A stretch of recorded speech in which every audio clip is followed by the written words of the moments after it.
खेसारी लाल यादव जी से जुड़ी कई सारी अपडेट निकल के सामने आ रही है। तो इस वीडियो में हम बात करने वाले हैं, तो चलिए शुरू करते हैं। बात करें पहली अपडेट की, तो फाइनली अपने खेसारी लाल यादव जी का एक शानदार गाना, जिस गाने का टाइटल होने वाला है पायल। वैसे आप सभी को बता दूं दोस्तों कि इस गाने का मोशन पोस्टर कल ही रिलीज किया गया था।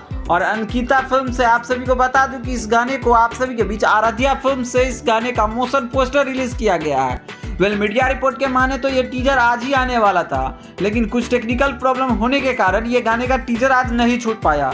कल से आप सभी के बीच कल शाम तक छूटने को मिल सकती है। अगर उतना दिन में नहीं छूटती है तो कुछ दिन के गैप लेके इस गाने को रिलीज किया जाएगा। वहीं पे अपने खेसारी लाल यादव जी की अगर अगली अपडेट की बात करें, तो फाइनली अपने खेसारी लाल यादव जी और कोमल सिंह का एक फोटो आया है, जिसमें अपने Khesari Lal Yadav ji half T shirt और हाफ पैंट में नजर आ रहे हैं, जिस फोटो को आप अपने स्क्रीन पे देख ही सकते हैं। और अपने खेसारी लाल यादव जी अपने नए कैरेक्टर पे काफी ज्यादा काम करते हुए नजर आ रहे हैं। इसके अलावा अपने खेसारी लाल यादव जी का एक शानदार फिल्म का शूटिंग जोरों शोरों से कंप्लीट कर लिया गया है।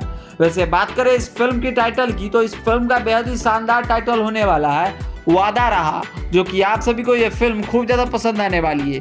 खैर, इस फिल्म से रिलेटेड और भी कुछ अपडेट आती है तो हम आप सभी को जरूर अपडेट करेंगे। बाकी हमारी वीडियो कैसी लगी आप अपना राय जरूर दीजिएगा। बाकी वीडियो पसंद आए तो इस वीडियो को लाइक करिए, चैनल को सब्सक्राइब करिए अपने ट्रेंडिंग स्टार खेसारी लाल यादव जी से जुड़ी हर एक जनमेट अपडेट पाने के लिए। तब तक मिलते हैं आप सभी के साथ जल्द ही नए वीडियो के साथ।